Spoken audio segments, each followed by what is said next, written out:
আসসালামু আলাইকুম রহমতুল্লাহি ওয়া বারাকাতুহু। আলহামদুলিল্লাহ ওয়া আসসালামু আলা মান লা নাবিয়্যা বা'দাহু বিল্লাহি মিনাশ শাইতানির রাজিম। বিসমিল্লাহির রহমানির রহিম। বাবু কাউলিন নবী সাল্লাল্লাহু আলাইহি ওয়াসাল্লাম খায়রু দুরিল আনসার। আজকের বক্তব্যের বিষয় হলো নবী সাল্লাল্লাহু আলাইহি ওয়াসাল্লামের বাণী, আনসারদের গৃহগুলো উৎকৃষ্ট। আমি সে হাদিসটি তেলাওয়াত করেছি সহিহ বুখারীর ৫ম খণ্ড পর্ব ৭৮ অধ্যায় ৪৭ হাদিস নম্বর ৬০৫৩। আন আবি সাইদ সাঈদি কালা কালা নবী সাল্লাল্লাহু আলাইহি ওয়াসাল্লাম খায়রু দুরিল আনসারি বাআনু নাসআর। এখানে নাসার যে শব্দটা এসেছে জিম দিয়ে এটি ব্যবহার হয়েছে নাসার। আবার নাজার অন্য হাদিসে এসেছে সদের পর জদ দ্বারা। তার মানে এই শব্দটি মানে এই শব্দ গঠনে নাচার শব্দ গঠনে আপনি ওই ইংরেজি বর্ণের মতো যেমন বিআই বাই যেভাবে বলা যায় ঠিক অনুরূপভাবে সদের পরে হরফ এটি এটি দাল নয়। এটি যদি সারা পৃথিবীর মানুষ বলে থাকে তাহলে সারা পৃথিবীর মানুষই ভুলে আছে। এবং এখানে যে হাদিসটি আমি উপস্থাপন করেছি ৬৫৩ নম্বর হাদিস, এখানে জিম দ্বারা নাসার বোঝানো হয়েছে। তার মানে এটি স্পষ্ট বোঝা যাচ্ছে। সূরা মাইদার মধ্যে এসেছে এবং উজুর সমস্ত বর্ণের মধ্যেও এসেছে।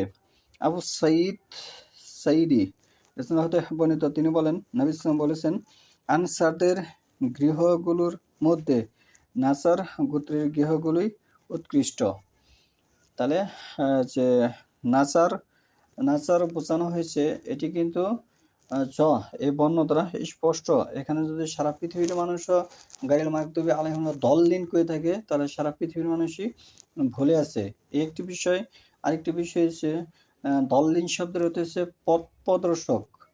পৃথিবীর কোনো ব্যক্তি, পৃথিবীতে সবচেয়ে শ্রেষ্ঠ ব্যক্তি হচ্ছে নবী রাসূলগণ। এবং সেখানে আদম সাল্লাল্লাহু আলাইহি ওয়াসাল্লাম হচ্ছে আদি পিতা, আল্লাহ যাকে নিজ হাতে সৃষ্টি করেছেন। সে আদম সাল্লাল্লাহু আলাইহি ওয়াসাল্লাম কিন্তু বলেছে যে আল্লাহ, আমরা ভুল করেছি, আমরা অপরাধ করেছি, তুমি যদি আমাদেরকে ক্ষমা না করো তাহলে আমরা ক্ষতিগ্রস্ত হয়ে যাব। রব্বানা যালামনা আনফুসানা ওয়া ইল্লাম তাগফির লানা ওয়া তারহামনা লানাকুনান্না মিনাল খাসিরিন। তাহলে এই আয়াত থেকে স্পষ্ট প্রমাণ বহন করে যে আমরা নিজেকে কোনো সময় দায়মুক্ত প্রকাশ করতে পারি না আল্লাহর কাছে। আমরা যে সালাত পড়ি এটি আল্লাহর কাছে প্রার্থনা করতেছি যে আল্লাহ, তুমি আমাদেরকে সরল সঠিক পথ প্রদর্শন করো। এগুলি যে আমরা বলতেছি কার কাছে? আল্লাহর কাছে, না অন্য কারোর কাছে বলতেছি না। তাহলে এখানে আমি কিভাবে বলতে পারি আল্লাহ, আমি পথ প্রদর্শক সঠিক পথের উপরে আছি? তাহলে তো আল্লাহর কাছে চাওয়ার কোনো বিষয় এখানে এখতিয়ার বোঝা যাচ্ছে না। এক। আর দ্বিতীয় নম্বর হচ্ছে কোরআন এটি এমন একটি বিষয়, এখানে কোনো শব্দ বৃদ্ধি করা যাবে না, কোনো শব্দ কমানো যাবে না। কোরআন একটি মাপকাঠির বিষয়। তাহলে এখানে যদি আপনি সূরা ফাতিহার মধ্যে কানা শব্দ আপনি উচ্চারণ করে থাকেন, তাহলে কানা শব্দ সূরা ফাতিহার মধ্যে আছে কিনা এটা আপনার জাস্টিফাই করতে হবে। আমার গবেষণায় এই কানা শব্দ সূরা ফাতিহায় নাই। কোনো তাফসীর বিদ্যার হাদিস দিয়ে আপনি প্রমাণ করতে পারবে না। কানা শব্দ কয়টি বর্ণ দিয়ে লিখতে হয়? কাবজের কান যেমন না, ২টি বর্ণ দিয়ে কানা শব্দ। এই কানা শব্দ সূরা ফাতিহার মধ্যে নেই।